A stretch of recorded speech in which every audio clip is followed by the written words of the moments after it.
Hello everybody and welcome back to Let's Play Rule the Waves 3 as Japan. So, last part we went ahead and powered through the last couple of turns. Well, we let the part run a bit long so we could power through the last couple of turns so that we could hit January 1970. At this point we have technically finished the main game, as far as the game itself is concerned.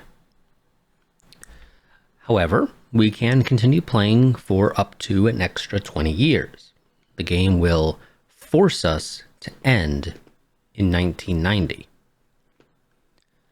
However, seeing as we are still in the middle of our war with Britain, France, and the US, we're going to hold off on ending this series until this war concludes. If that happens this part, then this will be the last part. If it happens next part, the next part will be the last part. I'm not quite sure. I'm not necessarily going to try to force the war to end, per se, in the sense that I'm not going to pick an option that basically says, hey, we got what we want, let's just go ahead and end this whole shindig. So, if this war goes on longer, then it goes on longer. But when this war ends, that is going to be the end of this series. Or at least it'll end that part, rather. We may or may not end it right then and there. It depends a little bit on exactly how far into the part we are when the war ends. But nonetheless, let's go ahead and continue on. Let me get my timer started. And let's go ahead and continue. Now, for some inexplicable reason, the British and the French have decided to both pull basically their entire navies out of Northern Europe. And I'm assuming sending them both to the Indian Ocean. I'm not 100% certain on that. The British clearly have sent them into the Indian Ocean, but they may also just be passing through to go to Southeast Asia or the South Pacific. For France, I don't have the slightest clue where the hell they're planning to go because they don't have any colonies in Asia and the Pacific outside of Polynesia in the South Pacific, which only has a base capacity of 20, and they're sending significantly more than that. They also don't own Madagascar, and even when they did, they only had a base capacity of 10. So even if they did send that into the Indian Ocean, that fleet would pretty quickly start suffering mechanical problems and the like that would result in the ships being interned in a neutral port, which in this case would basically be either Mozambique or Eretria. So I'm really not sure what the French were thinking, but as a result of this, the Germans are now going to have a couple of turns, not very many, but a couple of turns nonetheless, of free blockading in Northern Europe. How many turns that is, that depends a little bit on exactly how quickly the two decided to turn back around and realize that they both left Northern Europe. If they hadn't both left, then the Germans would only be blockading maybe one of them, and realistically probably neither of them. But it's simply due to the fact that they both abandoned Europe that they're now being blockaded. So we'll see how this all goes. We do know that the British have been suffering issues. They've had several reports of strikes and anti-war demonstrations and the like breaking out. There's also something about oil blockade, or not blockades, but oil shortages and I believe bread shortages as well. So the British may or may not be getting up there in terms of unrest, but of course we don't have any real way of knowing exactly where they are. You're mostly relying on those events to get a vague idea. Those events sort of escalate until they hit the point of there's been a revolution, and this has forced a peace with heavy penalties and blah blah blah. But nonetheless, so we don't really have much we can do in that regard anymore. So we're just kind of gonna see what we can do for these next couple of turns. We don't have anything to invade, so we have a fair bit of free extra cash each month. We can secure even better terms if we crush them completely. A few more months will do it. Peace negotiations founder on mutually unacceptable demands.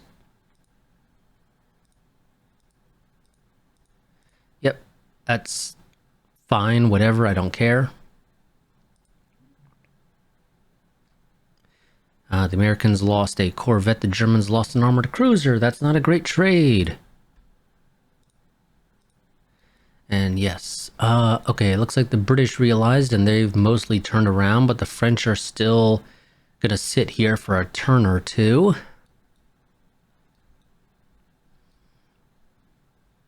It really is a shame that I just don't really have the ability to invade anywhere.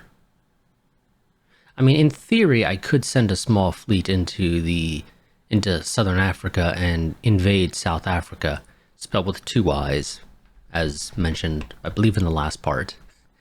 Apparently it is misspelled, and I never... Oh no, that has a value of 25, so we can't actually invade it. Yeah, there's just literally nothing I can invade. You know, outside of going to war with China, there's nothing I can do, really. We're just kind of gonna sit this out and wait. And wait some more. But let's go ahead and send these submarines to Northern Europe as well.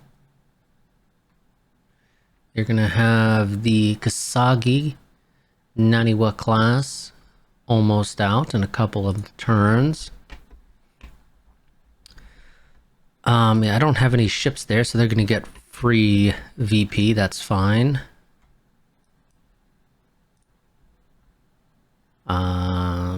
Corvette intercepts a British raider in the Indian Ocean, auto-resolve. I'm not going to fight that. It's not worth fighting. Our corvettes are not fast enough to outrun any modern light cruisers, and they are not equipped to outgun them either. Army wants more money. I'm sorry, Army. I don't think there's really anything you can do. EFP warheads increases medium SSM damage. Wonderful. New jet attack prototypes. What do we have here in terms of options? Well, I'm already really digging the 2 heavy ASMs. So that's already a massive step up over our current design. But do we have any negatives as a result of that? The Mitsubishi is faster but has less range. Although it's not significantly less range in terms of the heavy loadout. And I think missiles always use the heavy range. Pretty much the same as torpedoes, with the exception that torpedoes, when they have 2 values, then yeah, they carry 2 torpedoes at the heavier load. But I believe missiles always use the heavy range, I believe. Even if you have 2 or 1. So it's not that much less range, but it is less range. So that's already a negative for Mitsubishi there. The Yokosuka here is faster, has significantly less range, just across the board in general. I mean, that light range is silly. How much we lose. It's almost 200 right there. So the Aichi is really the only one that's worth considering. It is not the fastest of the bunch, but it is faster than our current Kawasaki, and it has more range than the Kawasaki. It is slightly less maneuverable, but it is tougher. And also, I guess, to an extent, has a bit of a better bomb load for light and medium. It's 2 1000s as opposed to 1 2000, and it's 2 2500s as opposed to 2 2000s. So, I mean, I guess that's better in some ways. So, yeah, we're going to go ahead and take that Aichi. And apparently they already developed a potential successor. Did Aichi have 2 different design divisions working on jet attack? Because that's the only explanation for why we immediately get a pop-up for they have a private venture for a jet attack. This is faster than the one that we accepted, but it has less range across the board, same maneuverability as the one we accepted, and it has less toughness. Otherwise, it's basically the same in terms of loadout.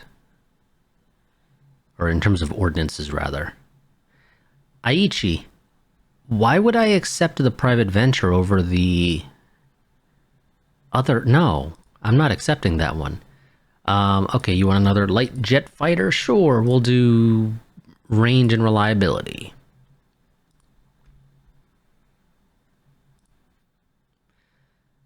Germany lost a CVL and 2 destroyers, and Britain lost just 1 destroyer. Not a great trade, Germany. You really suck at this. In this case, Germans came up better in this one, but all they sunk were 2 corvettes. So unless those were like missile corvettes, it's kind of whatever.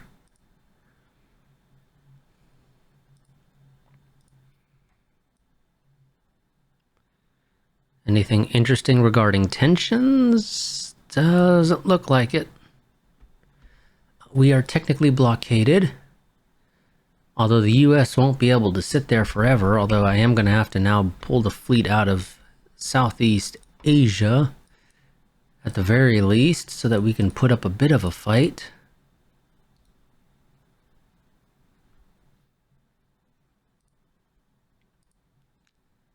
But as mentioned, the US won't be able to stay there forever.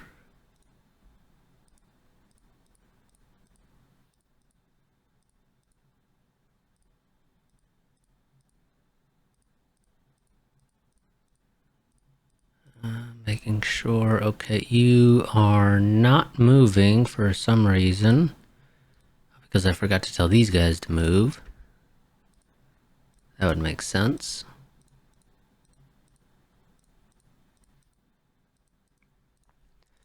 Okay, that's the entire fleet in Southeast Asia, moving back to Northeast Asia to try to break the blockade. Thing is, of course, the US is going to probably take this as an opportunity to maybe move into into Southeast Asia. But again, they're actually gonna suffer more if we keep them in Northeast Asia as opposed to Southeast Asia.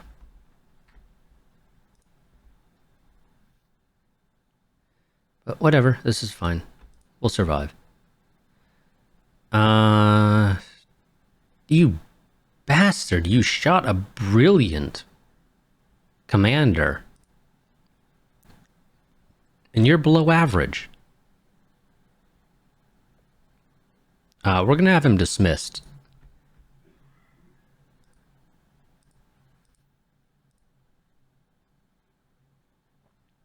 That's a decent battle, a decent trade there. Germany, you lost a destroyer. The British lost a destroyer and a CV. Okay, that's, 1-to-1, whatever. It's a pretty decent trade here. The Americans lost a destroyer and an armored cruiser, while the Germans lost 2 destroyers. British light cruiser Raider forced to intern to neutral port due to lack of fuel. Wonderful. And as soon as I do that, the US decides, okay, we're done. Now I do actually technically need to send out some new stuff for Foreign Station.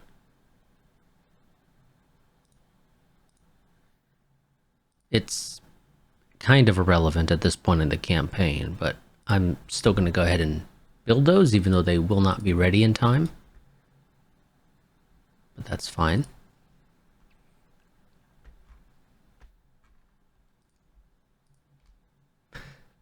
Let's go ahead and, I guess, move the fleet in Northeast Asia back to Southeast Asia. And hopefully the Americans don't have me just chasing my tail.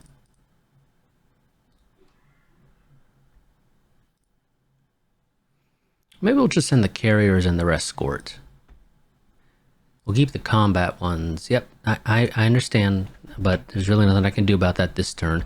Oh, well, that's what we were mentioning earlier. Wasn't really expecting this to happen right now. I didn't realize they were that close, but apparently they were. So 41 months of war. And the government of Great Britain has collapsed in revolution. The Prime Minister has been deposed. They have been forced to accept harsh peace conditions. And by harsh peace conditions, they mean you get 6 value. It's not exactly harsh game. And I don't care for any of these things. Well, that's not strictly true. I wouldn't mind taking New Zealand or Eastern Australia, but I need 10 value for those, and you only gave me 6.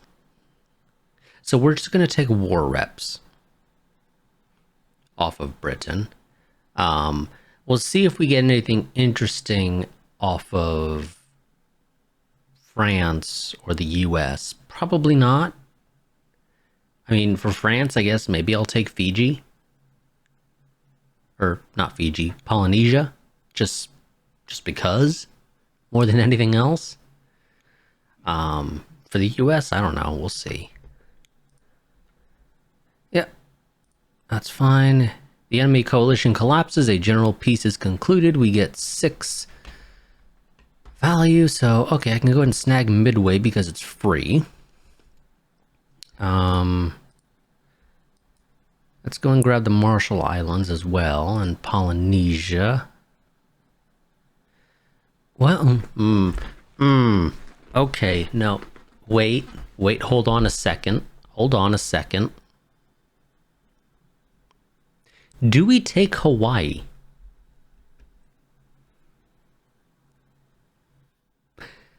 I think that's a very good question. We could take Midway and Hawaii. This would leave the US with the Marshall Islands, which aren't really that important. But Hawaii is, in terms of having a base in Asia. Well, not in Asia, but in the Pacific.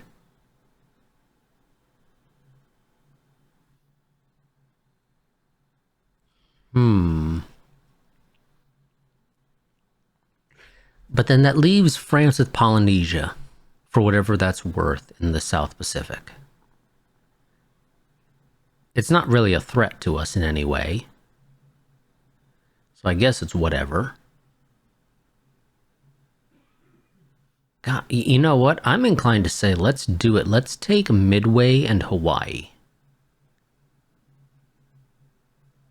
If we were to continue this further, we could get another war with France and maybe take Polynesia then, though I don't know exactly how that war would really play out, considering the whole, not really having anywhere that we could fight in common. I mean, they could send a fleet down to the South Pacific and maybe we'd get a couple of minor engagements there.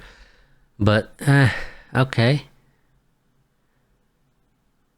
Yeah, we're gonna take Hawaii and Midway. So right up here, the US keeps the Marshall Islands. We could easily invade the Marshall Islands if a second war were to break out in the future. And this significantly hampers the American presence in the Pacific. Granted, of course, this is all happening right at the very end of the campaign, so it's completely irrelevant. But, if this happened earlier in the series, or if I were going to say, let's continue to 1990, this would potentially be useful for future wars. But honestly, at this point, it's sort of just, I could just take war reps and be fine with it. It would literally make no difference as far as this series is concerned. But I think it's funny to take them, so we're going to do it.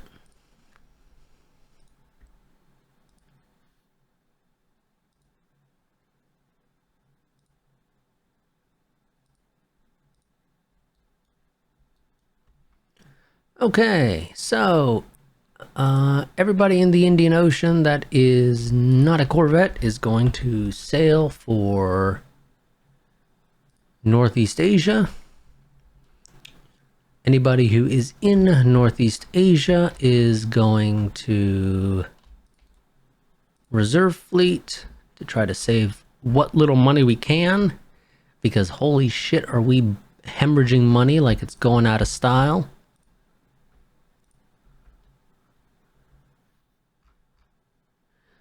The South Pacific is also going to head for Northeast Asia, but that's going to take them a couple of turns. Southeast Asia's CVs are going to head for Northeast Asia, but I think I'm going to have to keep the destroyers for a little bit on foreign station, just due to not quite having the tonnage on foreign station that we need.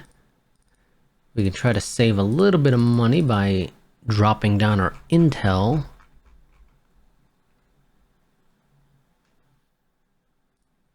I know I told you guys to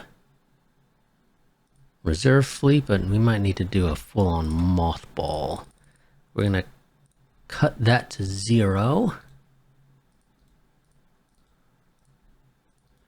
Yeah, we're not gonna survive this. We're really not. We're gonna go straight into debt immediately.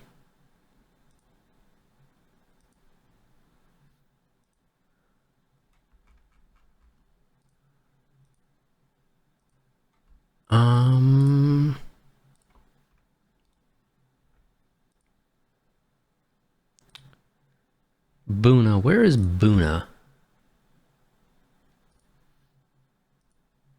That is in Papua. Do I really need that one? I'm gonna say probably not.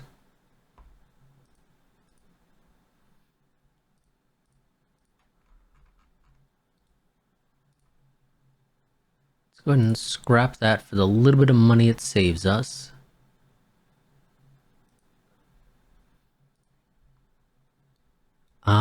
I don't think we need that one either, if we're completely honest. Penang. I'm guessing I didn't actually ever give you anything, which is fine, because I think I'm going to scrap you as well, if I can find you in this list. Oh no, I did give you stuff. You know, it's interesting that there's no option in this menu to delete an airbase. I feel like there should be. I'm gonna go ahead and scrap that. Yeah, get rid of the air units as well. We don't need them.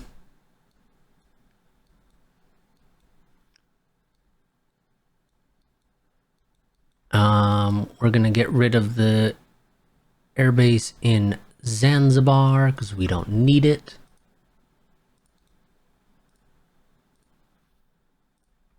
It literally does us no good. I think we're gonna get rid of the airbase in Lamu as well. I don't think that one's doing us any good either, in terms of additional coverage that it provides. It might have been useful in the early game, but at this point it is useless. I think keeping both Pearl Harbor and Midway are useful, so we will do that.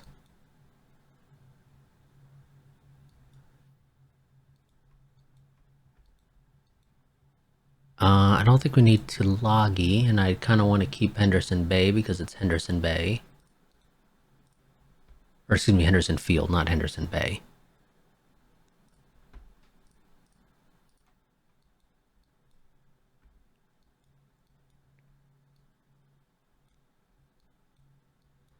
We're still going to immediately fall into debt.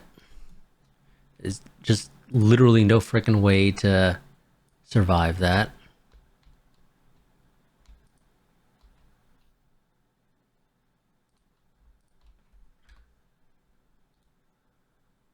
I mean, in theory, I could scrap these guys. It makes 0 difference. Scrap the ones that are pretty far out there in terms of being built.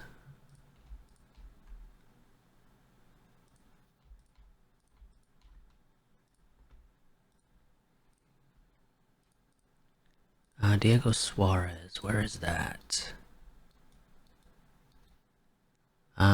Northern tip of Madagascar. I mean, honestly, as far as the campaign is concerned, that's not that useful anymore.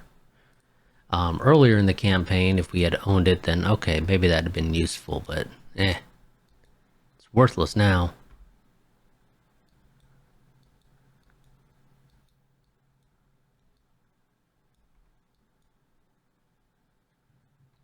Let's see. Yeah, there is physically no way for me to actually make this viable. We're going to immediately go into debt for at least a couple of turns.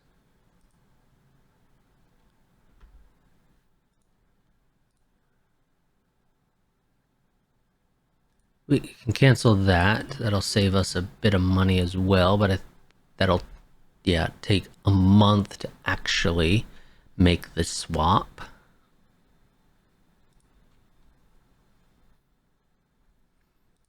Any other air bases? Nobody. Mombasa doesn't have any. Let's go ahead and scrap that too. Why not?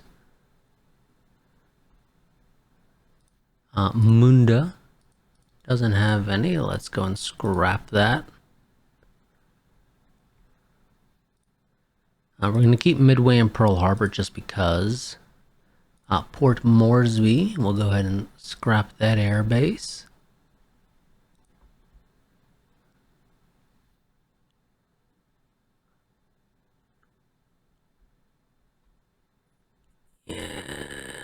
Yeah, there's just no way this is gonna work.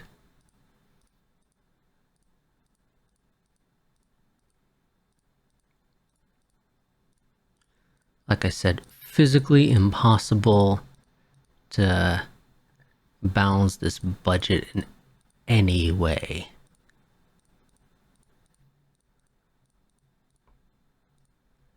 So, okay, immediately going into debt. We will find a way to survive. Scrap all our submarines. They're useless now.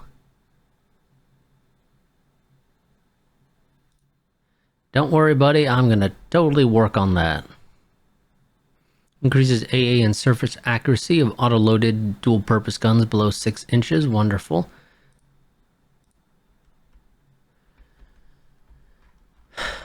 Okay, I need more destroyers on foreign station.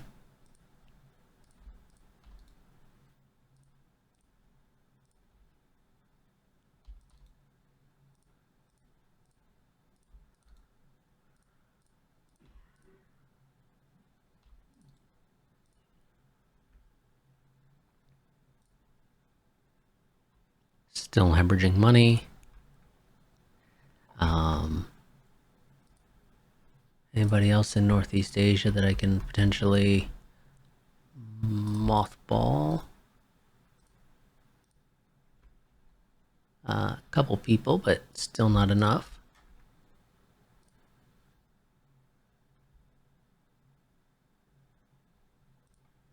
Yep, I know, game. I know.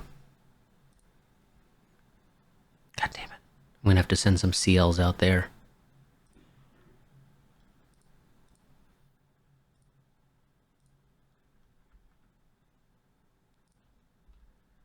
Oh, Nanny I was really hoping you guys would be able to kick back and relax, but as it turns out, that won't be the case. I need you to go to the Central Pacific.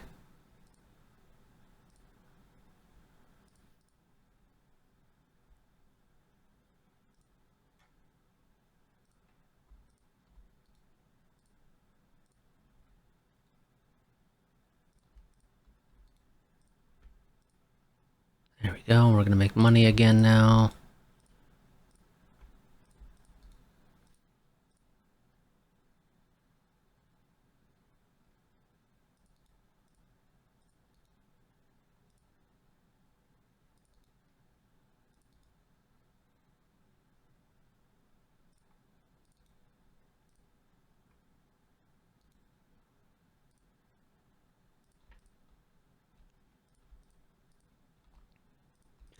Anybody who is in Northeast Asia is gonna go mothball a reserve. Can I maybe put the carriers on reserve fleet?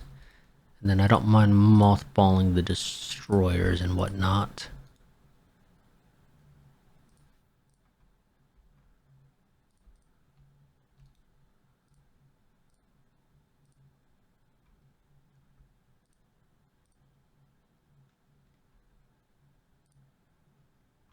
I suppose I could also just put the sub hunters in minesweepers on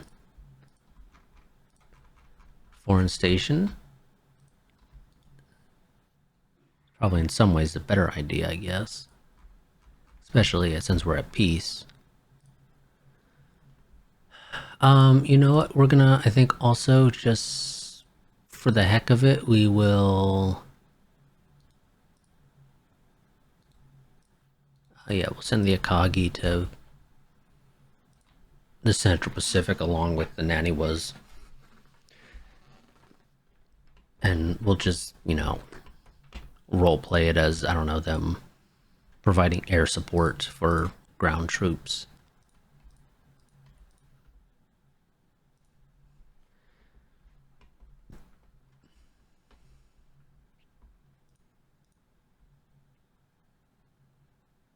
I know, we're still gonna lose money. I know. Prime Minister, I cannot fucking do anything about that because we will literally hemorrhage more money if I try to actually do anything about it. Is that good enough for you? Wonderful.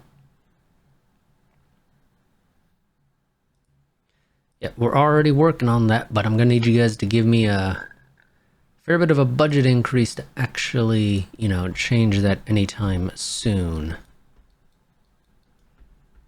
Because it's gonna take a while. Can I mothball that one? Wonderful.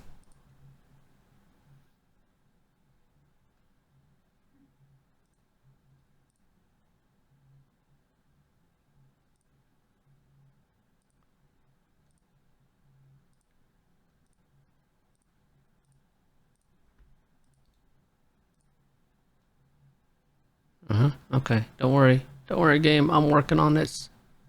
I'm working diligently on it.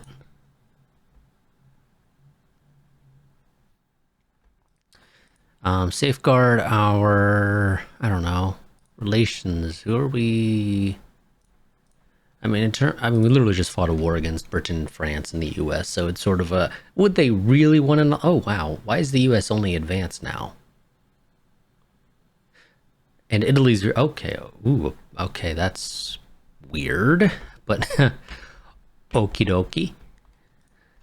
I don't know. We'll negotiate an alliance with the U.S. or something.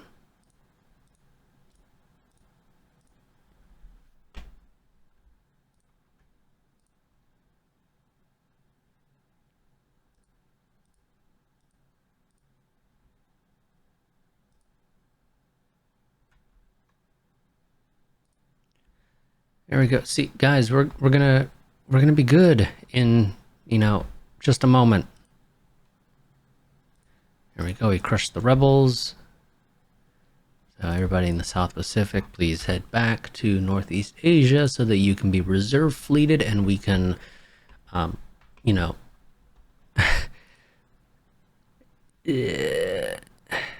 still maybe make money.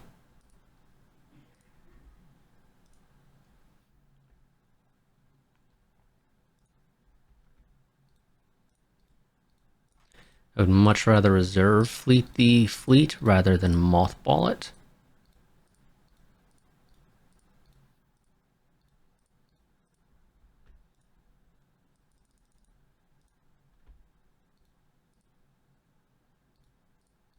Just due to mothball having pretty significant negative impacts on crew quality, as evidenced by the ships that have been mothballed having poor crew quality.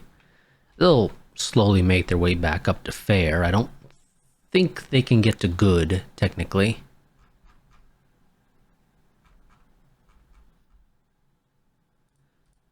But yeah, I mean, they'll slowly make their way back up, but it's still a bit of a process. Now, I mean, granted, yes, it doesn't really matter, since this is going to be the end of this series, but nonetheless, it's still something to consider.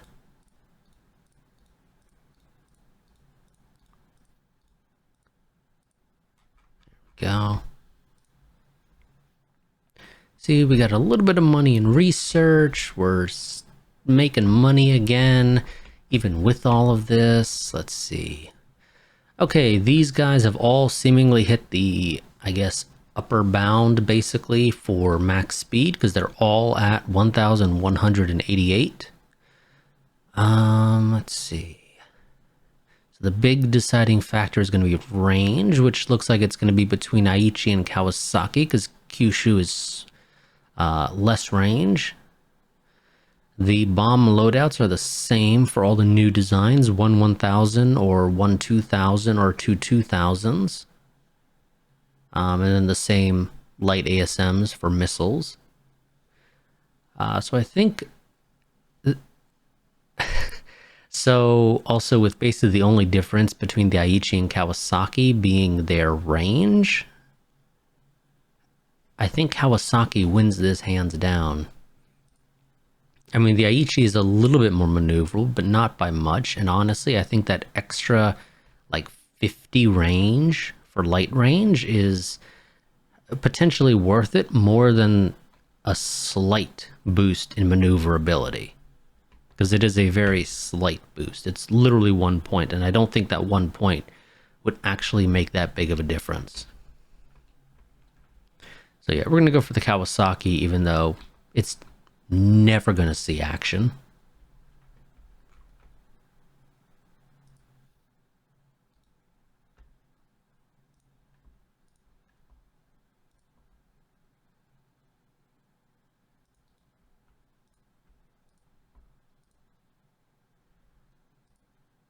And why not? We'll send you in for a quick refit, because I actually have the money right this second.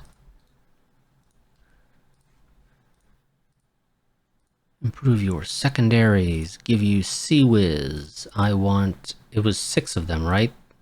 Yeah. After 6, the game starts saying, it's not worth adding more. Don't add more. We're going to swap out your Heavy Sam for a Medium Sam. A dual Medium Sam even, so it's even better. But I still need to find a way to save a little bit in terms of weight and topside load. So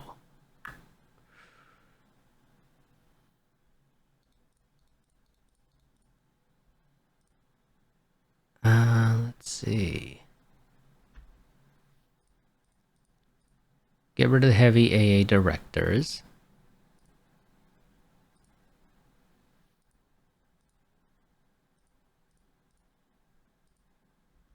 Get rid of some of the secondaries. And I'm perfectly fine with this.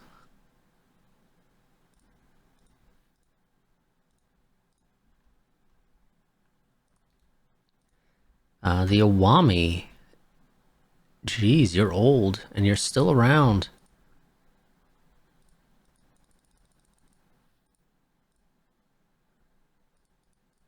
Looks like you can actually manage to fit this design with 0 changes. The only thing is, if I wanted to, do I give you a full set of 4 quad tube SSMs? And I want to say yes. So how do we make that happen?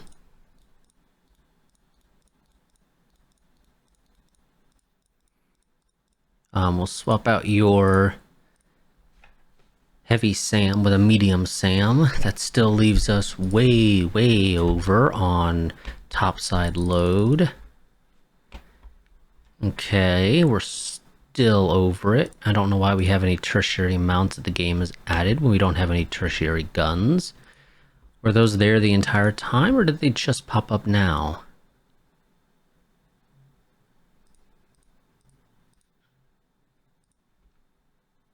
There we go. I like that. If you ever got into a fight, you would have a stupid amount of firepower that you could throw down range.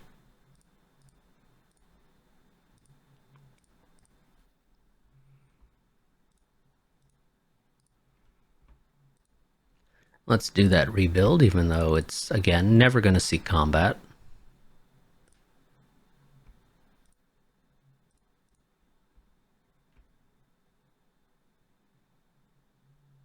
Improved missile boats. Missile boats carry 4 medium SSMs now, rather than, I think it's 2 when you first get that tech.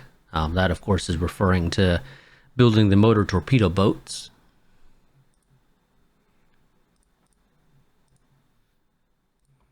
Okay, fine game. I will add units to these so you stop asking.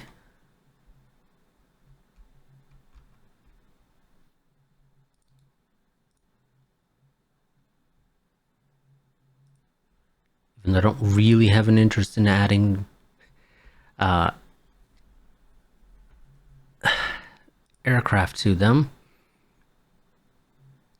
I don't know. Government should consider social reforms to care for the unemployed or something.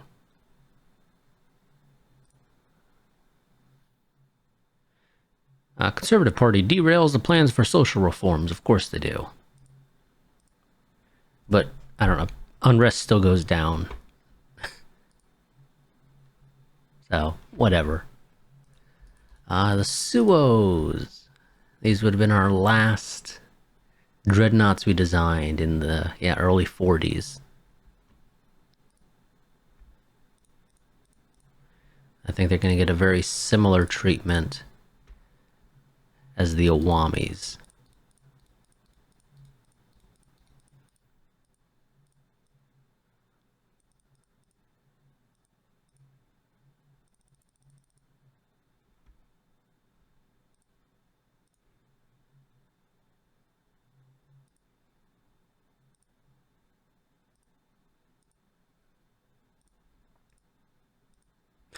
Although it's looking like it's not going to be quite as clear-cut actually fitted. You're going to be slightly overweight.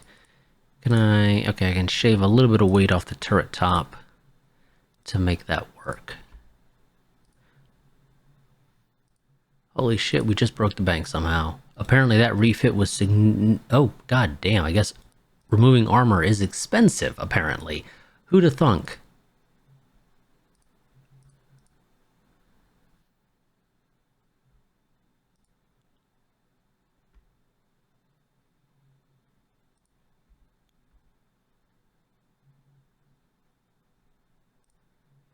Improved medium SAMs. Medium SAM have anti-missile capabilities now. Wonderful.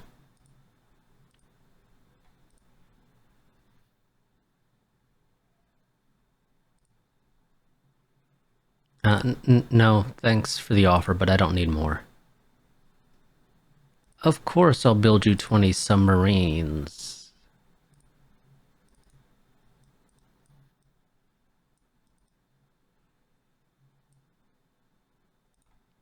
The budget increase you gave me would be cutting it kind of close to actually be able to do this realistically, but we'll survive. Probably.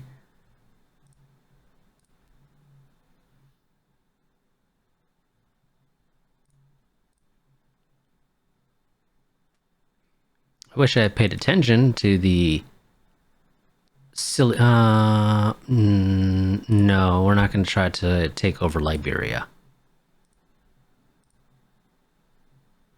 Less range, so I'm not taking that.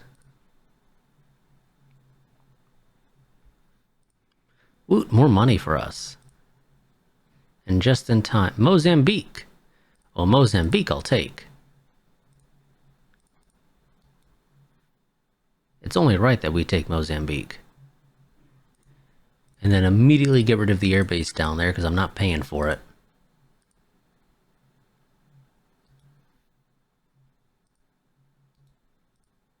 Why'd you guys build 2 air bases? That's the only question I have. Is why 2? I mean, I know why. Also, I only... Oh, okay, Maputo is way down there. Which you would... that's a little bit of... Okay, I don't know why you bothered selecting I get that. I mean, that doesn't give me any base capacity in Southern Africa, even though it is obviously well within the box of Southern Africa, because the game gives you that based off of where the primary possession is considered rather than the actual ports. And Mozambique is considered Indian Ocean. Presumably, if I sent ships to Southern Africa and we got into a fight, I could flee into Maputo still, but Maputo is technically worthless to represent, in my opinion, for the simple reason that it doesn't actually give any base capacity. Of course, that would require a pretty significant redesign of the game to make it work this way, using the actual port locations rather than the possession location. I mean, you could do it. I would say it's probably not worth the effort to do, but technically you could, I'm sure.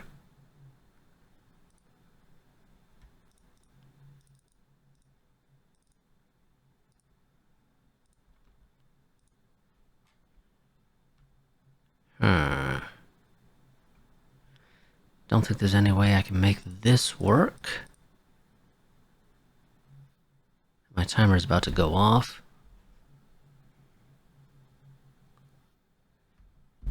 Shut that off before it starts making a racket. Even if I do replace machinery, it is just not possible to make you not overweight. Unless I, drop a fair few secondaries, which I don't really want to do because there's not a good reason to do that.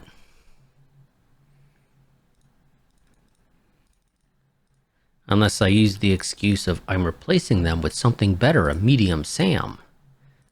But I don't think that's going to work. Never mind, it does work.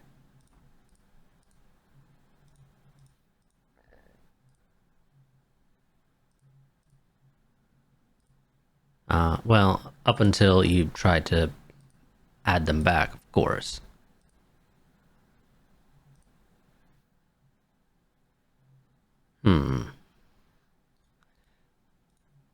One tube medium SAM?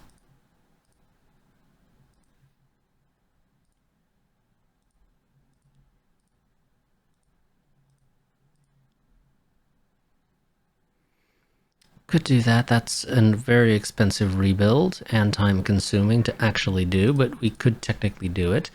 But we're not going to. That's going to be it for this series. We finally, at the very end, got the actual war we've been wanting for ages against the British.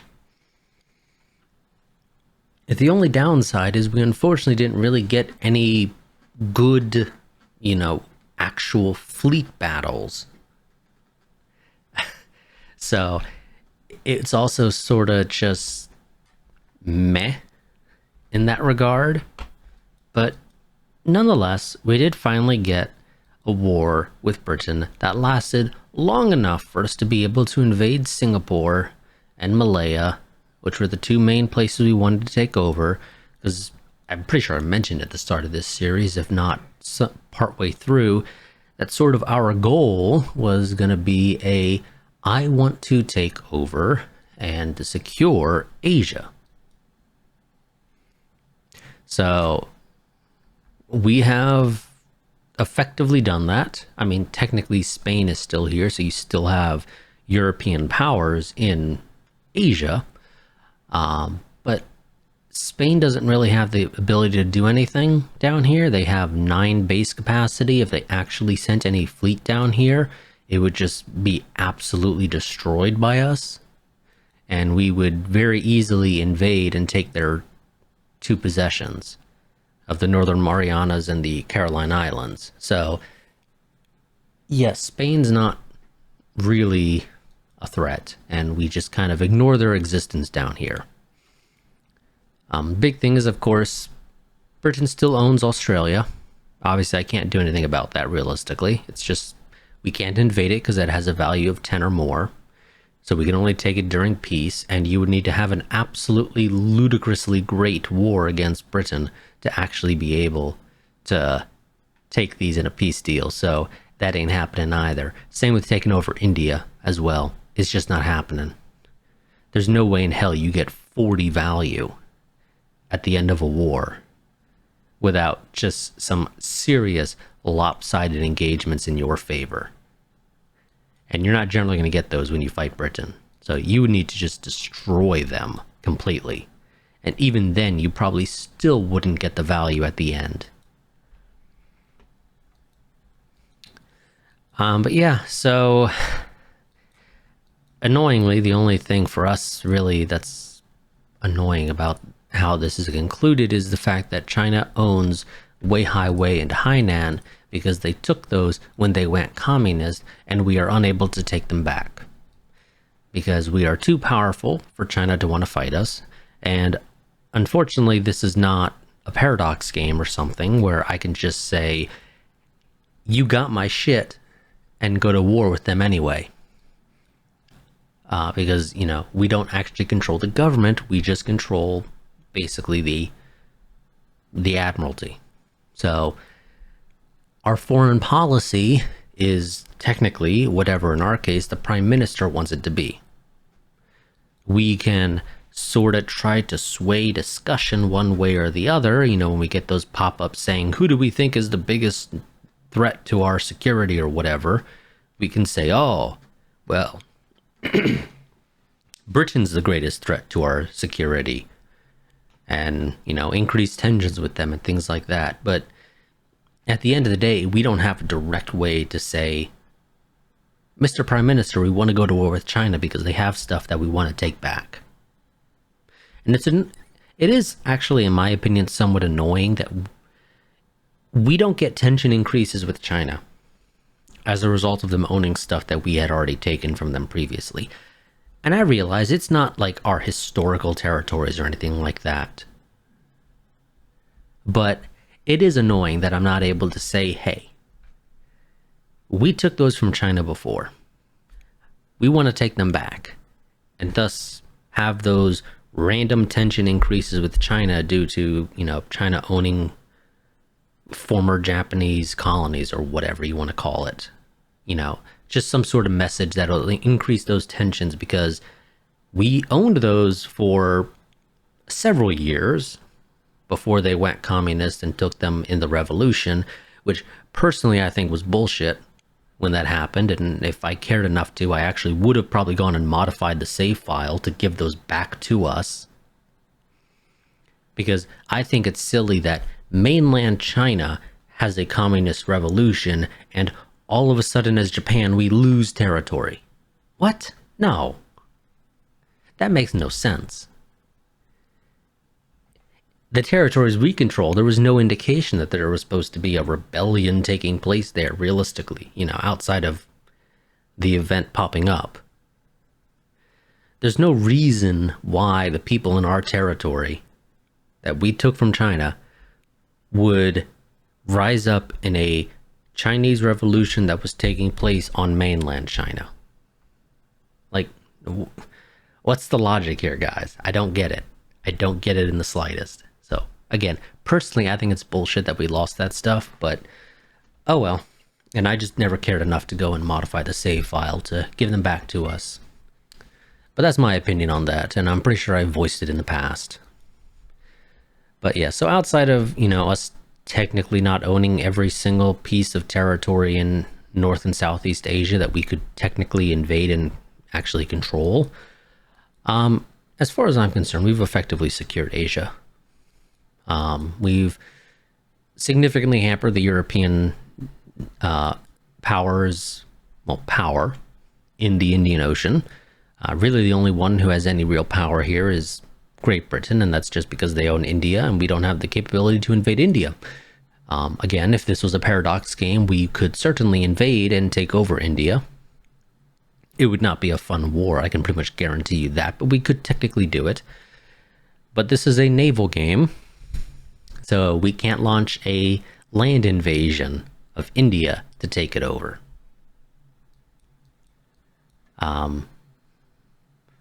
And I mean, it's technically a somewhat similar story when it comes to Australia. The only difference is that it's not possible to launch a land invasion of Australia.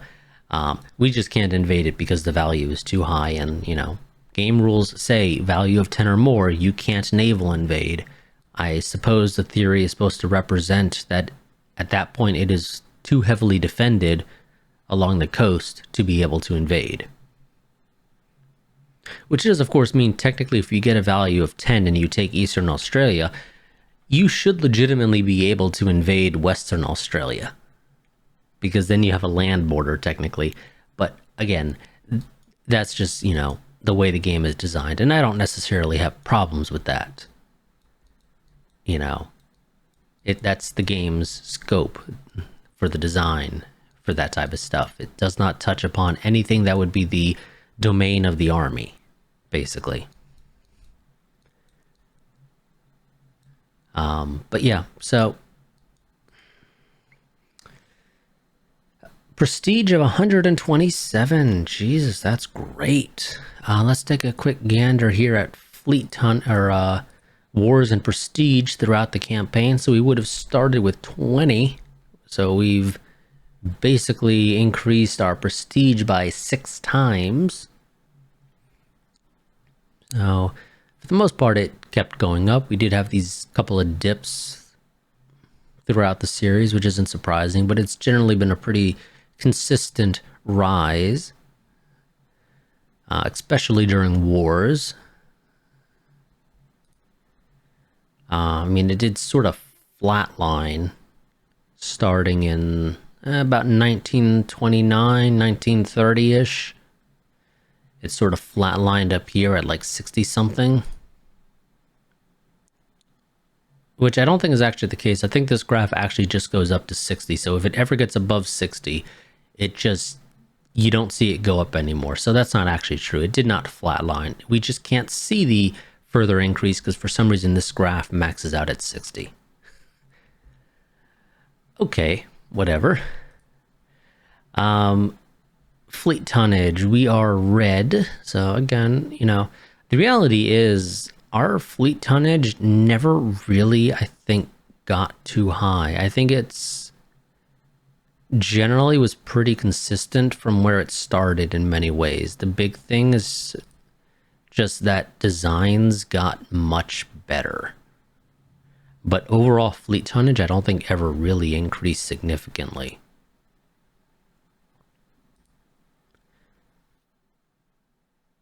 But can't do much about that. But the economy, the economy went crazy. Here it is being cut off because of reasons. It's technically below 10 for base resources in the millions. But it went up and up and up.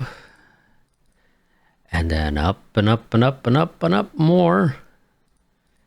Until the point where we are way up here, rivaling the US in terms of base resources. We are well above the British in terms of base resources. And everybody else as well. Now, of course, let's look at how that actually impacts the budget. So we have a budget of 1 million. The British have a budget of 800,000.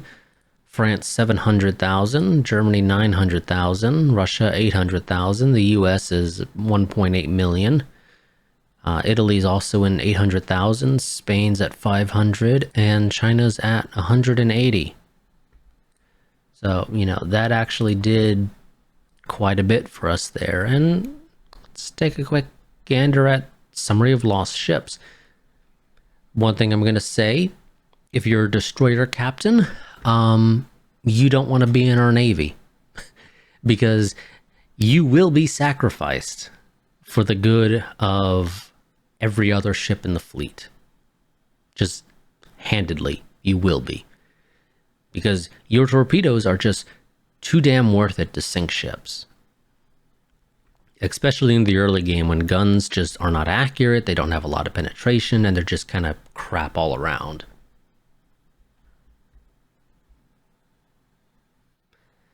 CLs also did not fare particularly well, which is somewhat surprising because I didn't feel like I really built that many CLs throughout the campaign. But I mean, technically it's better than Great Britain, which kind of makes a world of difference in some ways. CA, so, armored cruisers, we lost the most out of everybody. Actually, Spain is interesting because they're down here. They've literally lost nothing, which would indicate Spain somehow managed to never fight a single war throughout this entire series, which I find bizarre. That Spain never fought a war, because that's the only way that they could have possibly had 0 losses across the board. But yeah, so CA commanders are also, or captains are also people who, were not necessarily the best fleet to be in, because I build a fair few CAs, really. I prefer CAs over CLs, personally. Although I will say, if I played as like Italy or France or something, I would build a lot more CLs, and the reason for that is quite simply because once you get to the, interwar and World War II era especially, the Mediterranean is a freaking hellhole. And so you need lots and lots of heavy AA factor and medium AA and light AA and just tons and tons of AA and fighter coverage and everything just to try to survive, because oh my god, is it hell there. It really is. Every single island has an airbase on it, and that airbase is maxed out to 100, and that airbase is filled to the brim with torpedo and dive bombers. And if you don't fill it to the brim with torpedoes and dive bombers, then you have to have fighters on there to dissuade the enemies.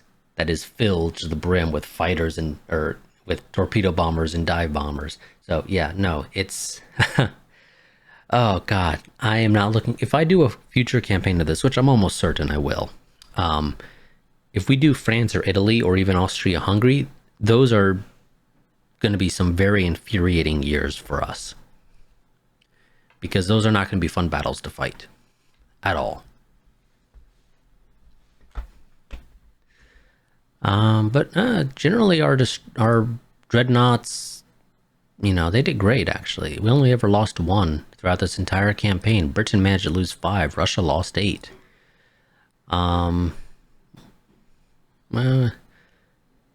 We're middle of the road when it comes to losing pre-dreadnoughts. Lost 7 throughout the campaign.